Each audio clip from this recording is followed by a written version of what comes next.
एक देश की वजह से दुनिया में वर्ल्ड वॉर की नौबत आ चुकी है। इजराइल की करतूतों ने पूरी दुनिया के झकझोर दिया है, हिला कर रख दिया है। सोचिए, एक शख्स बेंजामिन नेतन्याहू, 120 देशों ने यूनाइटेड नेशन में कहा कि आप शांति समझौता कीजिए। इजराइल कह रहा है, बेंजामिन नेतन्याहू कह रहा है कि नहीं करेंगे। बेंजामिन नेतन्याहू, इजराइल के लोग धरना प्रदर्शन कर रहे हैं, उसके खिलाफ आंदोलन चला रहे हैं, वो कह रहा है कि नहीं करेंगे। दरअसल इसके जब बैकग्राउंड में जाएंगे ना, तो कुछ चीजें आपको दूध की तरह और पानी की तरह घाल में नहीं लगेगा। सब कुछ दूध का दूध और पानी का पानी लगेगा। दरअसल बेंजामिन नेतन्याहू की सत्ता खुद खतरे में थी। लगातार उनकी आलोचना हो रही थी, उनके खिलाफ धरने प्रदर्शन चल रहे थे और उन्होंने देश को युद्ध में धकेल दिया। लेकिन हुआ क्या, सारी पोल पट्टी खुल गई। सोचिए, पिछले 75 सालों से इजराइल ने पूरी दुनिया को यह समझा रखा था कि फिलिस्तीन में आतंकी संगठन पलते हैं और वो हम पर हमला करते हैं। लेकिन वो झूठ भी अब बेनकाब हो गया। जिस तरह से इजराइल ने बमबारी की है, आज भी कर रहा है, अस्पताल पर, स्कूल पर, राहत कैंप पर, उसके बाद लोगों को लग गया कि दरअसल आतंकी संगठन इजराइल फिलिस्तीन में नहीं है, इजरायली है, जो गरीब और निर्दोष लोगों को मार रहा है। अब तक लगभग 10,000 लोगों की मौत हो चुकी है। वियतनाम युद्ध में सोचिए 9 लाख वियतनामी मारे गए थे, लेकिन अमेरिका की साख को जो बट्टा लगा उससे आज तक वो उबर नहीं पाया। अमेरिका की करतूत देखिए, वो हमेशा से, सोचिए, यूरोप ने 2 वर्ल्ड वार देखे हैं, first second world war. Asia में कभी कोई बड़ा विभीषक युद्ध नहीं हुआ था। अब एशिया को वर्ल्ड वॉर के कगार पर इन्होंने खड़ा कर दिया है। लेकिन ईरान ने 200 मिसाइलें तैनात कर दी और अगले 48 घंटा में वो 200 मिसाइलें चलाएगा, जो इजराइल पर भी होगा और अमेरिका पर भी होगा। यमन युद्ध में युद्ध कूद चुका है। लेबनान पहले ही हमला करना शुरू कर चुका है। आज 2 मिनट में लगभग 50 टैंक उड़ा दिए गए इजराइल के। जैसी इजरायली सेना धरती पर जा रही है, उसको उड़ा दिया जा रहा है। इजराइल के पास सिर्फ विमान का सहारा है, लेकिन सवाल है कि अमेरिका कब तक इजराइल के साथ खड़ा होगा। एक भी एशिया में कोई ऐसा देश नहीं है जो इजराइल के साथ खड़ा हो। रूस, चीन, नॉर्थ कोरिया, तमाम देश खिलाफ हैं इजराइल के। और यह बात साबित हो गया है कि इजराइल अपने विस्तारवादी नीति को अमली जामा पहनाना चाहता है। नेतन्याहू अपनी गद्दी बचा रहा है, इसलिए वो मानवता का दुश्मन बना हुआ है। तो पूरी दुनिया समझ गई है, जान गई है। और अब फिलिस्तीन, शायद फिलिस्तीन के बारे में जो कैंपेन था, अब तक जो यासार अराफात नहीं कर पाए, जो फिलिस्तीन के लोग आज तक दुनिया को कन्विंस नहीं कर पाए, वो सोशल मीडिया ने कर दिया। आज पूरी दुनिया जान गई है कि इजराइल किस तरह से आतंक के नाम पर निर्दोष लोगों को, महिलाओं को मार रहा है। लगभग 50,000 महिलाएं गर्भवती हैं, उनको गंदा पानी पिलाया जा रहा है। और सोशल मीडिया, सोचिए, पहले मीडिया कंट्रोल करता था, पहले CNN था, BBC थी, कंट्रोल करते थे, लेकिन अब अल जजीरा है। और सबसे बड़ी बात है, सोशल मीडिया है, सबको पता चल रहा है कि हो क्या रहा है। एक फिर से रिफ्यूजी कैंप को उड़ा दिया गया। आप कब तक बमबारी करेंगे? क्या हासिल कर लेंगे? क्या पूरे फिलिस्तीनियों को, 20 लाख फिलिस्तीनियों को आप मार देंगे? लेकिन ये अब नहीं हो सकता है, क्योंकि तमाम मुस्लिम देश, तमाम अमन पसंद देश जो हैं, इसके खिलाफ हैं। सोचिए, लगभग 60 देश इजराइल के खिलाफ है। यूनाइटेड नेशन में 120 देशों ने इजराइल के खिलाफ वोट किया है, शांति के समर्थन में वोट किया। सिर्फ 14 देश इजराइल के साथ बने हुए हैं। तो अगर इजराइल ये भी सपना देख रहा है कि हम सब कुछ खत्म कर देंगे, तो ऐसा नहीं है। दरअसल इजराइल ने फिलिस्तीन के नाम पर अपने 80 लाख लोगों की जिंदगी को मुश्किल में डाल दिया है। इजराइल एक रिच देश था, संपन्न देश था, 80 लाख उसकी आबादी थी। अब चारों तरफ से उसको घेर लिया गया। तब सोचिए, इससे पहले कभी इतना गुस्सा मुस्लिम राष्ट्रों में अमेरिका और इजराइल के खिलाफ नहीं था जो आज है।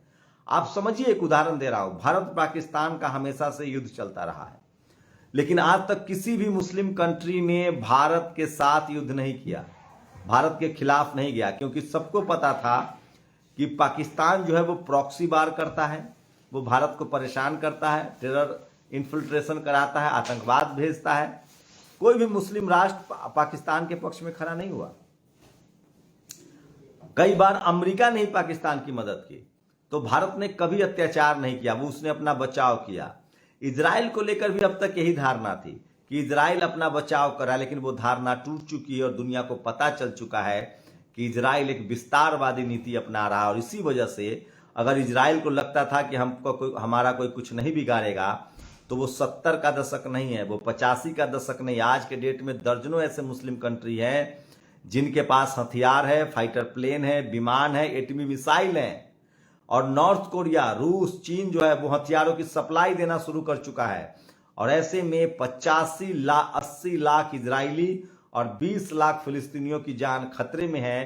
पूरे एशिया पर प्रभाव पड़ेगा, आर्थिक व्यवस्था चौपट हो जाएगी, भारत पर भी सीधे सीधे असर पड़ेगा, क्योंकि भारत का सारा कारोबार खाड़ी देशों से, हम खाड़ी देशों को एक्सपोर्ट करते हैं, खाना बेचते हैं, पानी बेचते हैं, कपड़ा बेचते हैं, सारा संसाधन बेचते हैं।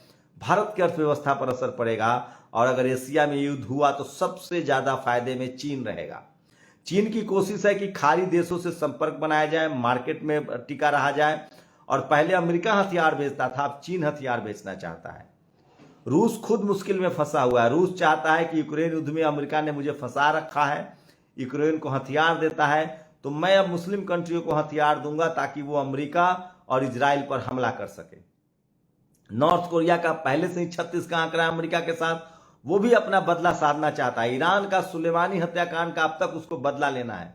तो सोचिए किस तरह से कि इजराइल ने अपनी बेवकूफ़ी की वजह से, बेंजामिन ने अपनी हट की वजह से पूरी दुनिया के मानवता को खतरे में डाल दिया। लेकिन सवाल है कि ईरान ने कहा है कि 48 घंटे में वो 200 मिसाइल दागेगा, और वो सब मिसाइल अमेरिका और इजराइल पर होगा। अमेरिका में मिसाइल नहीं गिरेगी। अमेरिका का दरअसल एशिया में 13 ऐसे ठिकाने हैं जहां उसके 40,000 जहाज हैं, 40,000 सैनिक हैं।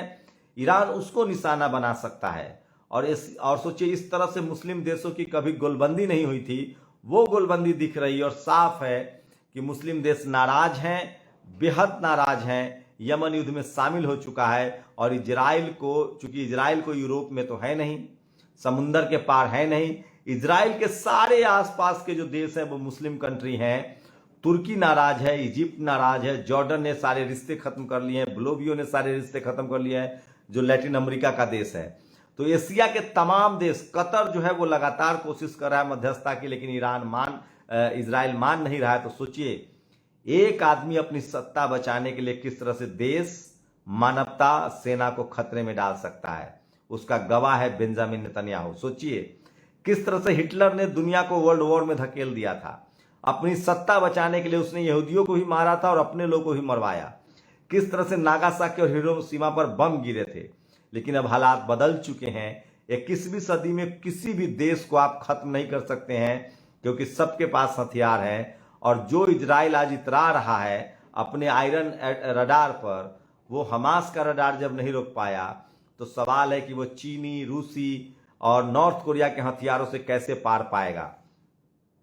तो चारों तरफ बर्बादी का मंजर होगा। फिलहाल अभी गाजा पर बमबारी हो रही है, तो गाजा बर्बाद हो रहा है, फिलिस्तीन बर्बाद हो रहा है, निर्दोष लोग मारे जा रहे हैं। लेकिन जैसे ही इजरायली सैनिक टैंक लेकर पहुंचते हैं, वो भी सुरक्षित नहीं है, वो भी मारे जा रहे हैं। कुल मिलाजुलाकर एशिया की अर्थव्यवस्था खराब होगी, एशिया बर्बाद होगा। अमेरिका को फायदा होगा, वो हथियार बेचेगा, चीन को फायदा होगा, वो हथियार बेचेगा, और एक सनकी शख्स की वजह से पूरे एशिया को युद्ध में धकेल दिया गया है।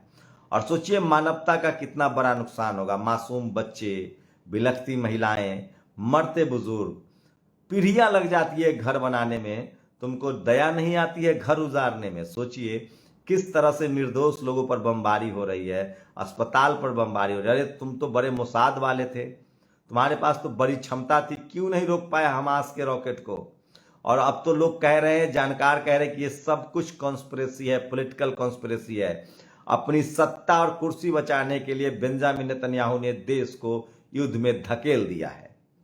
भारत की जो विदेश नीति है उसकी थोड़ी आलोचना हुई है। शुरुआत में जिस तरह के बयान आए थे, यूनाइटेड नेशन में भारत ने जरूर वॉकआउट किया है, लेकिन वो शांति प्रस्ताव के पक्ष में है।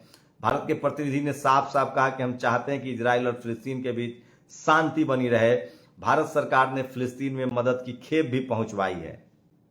लेकिन सोचिए किस तरह से फिलिस्तीन और इजराइल के युद्ध ने एशिया को वर्ल्ड वॉर के मुहाने पर खड़ा कर दिया है, और सारे मुस्लिम राष्ट्र जो है वो एकजुट हो गए हैं। लेकिन बेंजामिन नेतन्याहू की वजह से चीन जो है वो गिद्ध की नजरों से देख रहा है खाड़ी देशों को, कि हम इस पर मार्केट, चूंकि भारत के अच्छे संबंध है, भारत का मार्केट है, भारत के लोग वहां काम करते हैं, वो विदेशी रकम भेजते हैं, उससे भारत का विदेशी मुद्रा भंडार भरता है। इस पर चीन की नजर है। रूस अपनी गर्दन बचाना चाहता है यूक्रेन में, इसलिए वो इजराइल के खिलाफ है। नॉर्थ कोरिया अमेरिका से बदला लेना चाहता है, ईरान बदला लेना चाहता है। तो मामला बहुत पेचीदा हो गया है और अगले 48 घंटे में 200 रॉकेट लॉन्च दागेगा, ईरान ने ऐलान किया है। वहीं 50 से ज्यादा इजराइल के टैंक को गाजा में उड़ा दिया गया है। कब्रिस्तान से निकले हमास वाले और उन्हें उड़ा दिया। तो जिस तरह से हथियारों की सप्लाई हो रही है, अगर इजराइल ने अपने हवाई हमले नहीं रोके तो युद्ध लंबा खींचेगा और इजराइल फिलिस्तीन तो बर्बाद होगा ही, एशिया की बर्बाद होगी और पूरी दुनिया की अर्थव्यवस्था चौपट हो जाएगी एक सन की आदमी की अपनी सत्ता बचाने से। आप लोग अपनी प्रतिक्रिया जरूर दीजिए। शुक्रिया।